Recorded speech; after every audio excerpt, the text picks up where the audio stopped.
یقین کے حوالے سے آپ نے سوال پوچھا کہ سلوک کی منازل اور مقامات میں سے اس کا مقام کیا ہے؟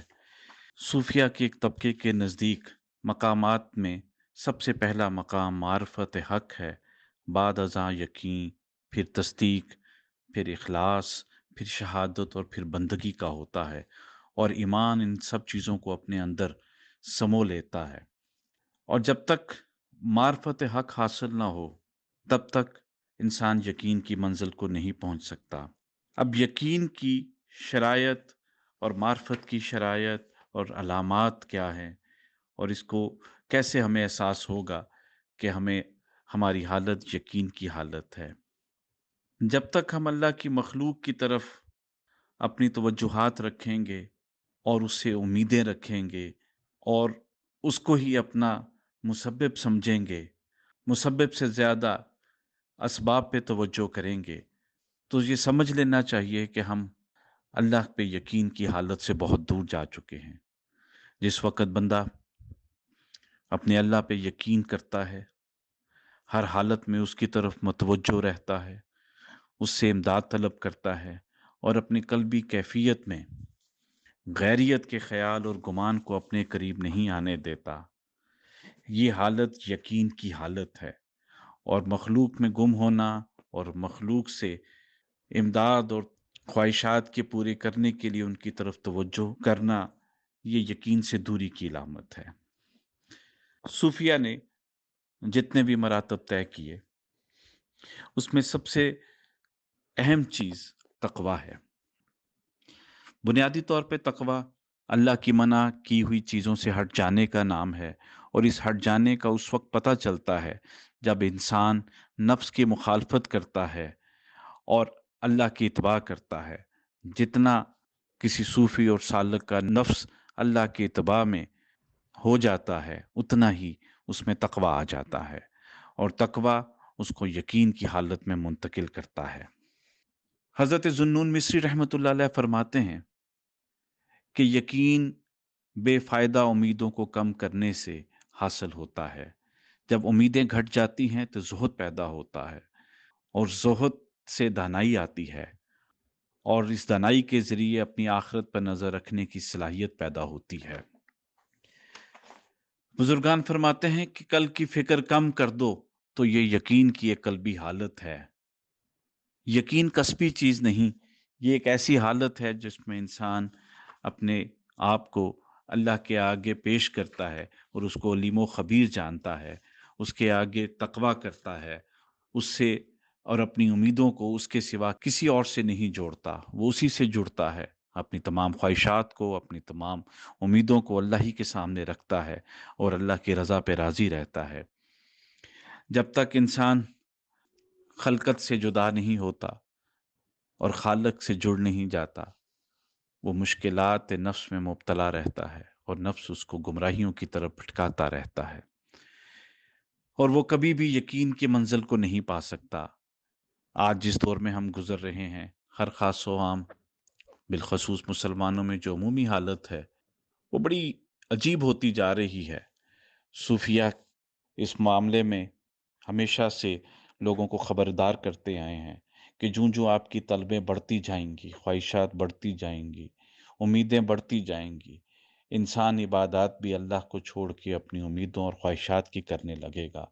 اور اس کو اپنی خواہشات کو اتنے مضبوطی سے تھام لے گا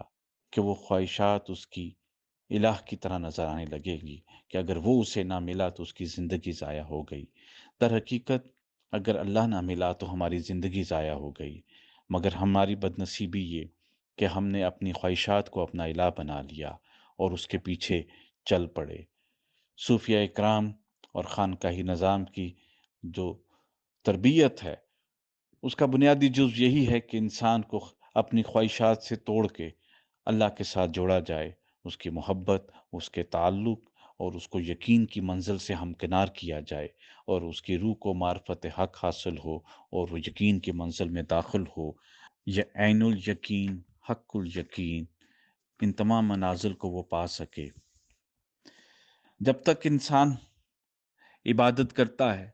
اور عبادات میں اس کی خواہشات رہتی ہیں، اس کی تمنائیں رہتی ہیں، چند عرصہ گزرنے کے بعد لوگ آتے ہیں اور یہ شکوہ کرتے ہیں کہ ہم نے عبادات کی، وظائف کیے، لیکن ہماری تمنا پوری نہ ہوئی۔ اس وقت کثیر تعداد میں لوگ اس بے یقینی کا شکار ہیں، خوف کا شکار ہیں، کیونکہ اللہ کی حکمت، اللہ کی تقدیر، اللہ کی خواہش ہم نہیں جانتے۔ ہم ذکر کے ساتھ کچھ تسبیحات کر کے، کچھ اسماء الہیہ سے پکار کے، کچھ نوافل پڑھ کے ہم تقدیر کو اپنی مرضی کے تابع کرنا چاہتے ہیں۔ یہ چیز ہمیں نہ صرف خدا کی بندگی سے دور لے جاتی ہے، بلکہ معرفت الہیہ، نعمت یقین، دولت ایمان، ان تمام چیزوں سے ہم بہت دور چلے جاتے ہیں۔ اور اس ہماری بندگی میں جو چیز سب سے زیادہ نقصان اٹھاتی ہے وہ ہمارا اخلاص ہے۔ ہمارا اخلاص جو اللہ کے ساتھ ہونا چاہیے،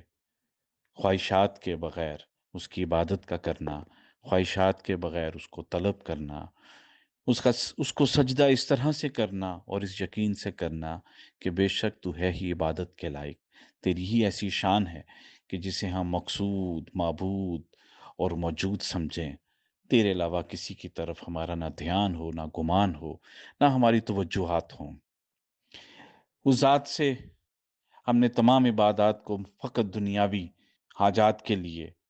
ہم نے اپنے رجوع کو اس کی طرف کیا۔ وہ بہتر جاننے والا، حکمتوں والا، خبر رکھنے والا، مہربان، وہ ہم سب سے بہتر جانتا ہے کہ ہمیں کیا چاہیے اور کیا نہیں چاہیے۔ مگر اس نفسا نفسی کے دور میں یقین تو بہت بڑی منزل ہے۔ اس نفسا نفسی کے دور میں ہم بہت دور جا چکے، بہت زیادہ دور جا چکے۔ ہم نے اپنی عبادات کو صرف اور صرف خواہشات کے تابع کر لیا۔ ہم نے یقین کی منزل کو خود سے بہت دور کر لیا۔ ہم صرف یہ چاہتے ہیں، ہم صرف یہ سمجھتے ہیں، ہم صرف یہ تمنا کرتے ہیں کہ ہم اسی خدا کی عبادت کریں گے جو ہماری تمنائیں پوری کرتا ہے، جبکہ بندگی کا سلیقہ اس سے بالکل مختلف ہے، بالکل الٹ ہے۔ ہم نے اس کی رضا پہ جانا ہے، ہم نے اس کے احکامات کی تعمیل کرنی ہے، ہم نے اس کی رضا پہ چلنا ہے، اس کی خواہشات اور اس کی بنائی ہوئی لکھی ہوئی تقدیر پر ہم نے اتباع کرنا ہے۔ لیکن اس وقت ہماری حالت یہ ہے کہ ہم چھوٹی چھوٹی باتوں سے عوام الناس خائف ہے، خوف زدہ ہے، اور اگر اس کی کوئی خواہش پوری نہ ہو تو اس کا ایمان ڈول جاتا ہے۔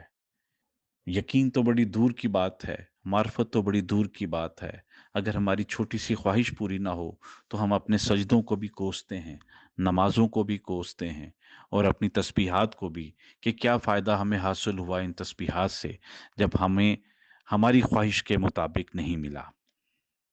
حضرت عبداللہ بن مسعود رضی اللہ تعالیٰ عنہ سے ایک حدیث مروی ہے کہ نبی کریم صلی اللہ علیہ وآلہ وسلم نے فرمایا، کسی کو راضی کرنے کے لیے اللہ کو ناراض نہ کرو، اللہ کے فضل پر حمد کی بجائے اور کسی کی حمد و تعریف نہ کرو،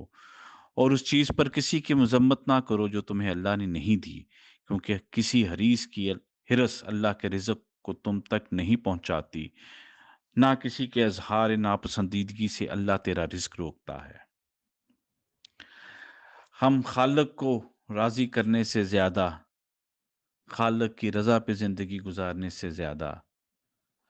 مسبب سے زیادہ ہم سبب کی تلاش میں ہیں، سبب کے پیچھے چلتے ہیں۔ ہمیں کیسے معرفت الہیہ حاصل ہوگی،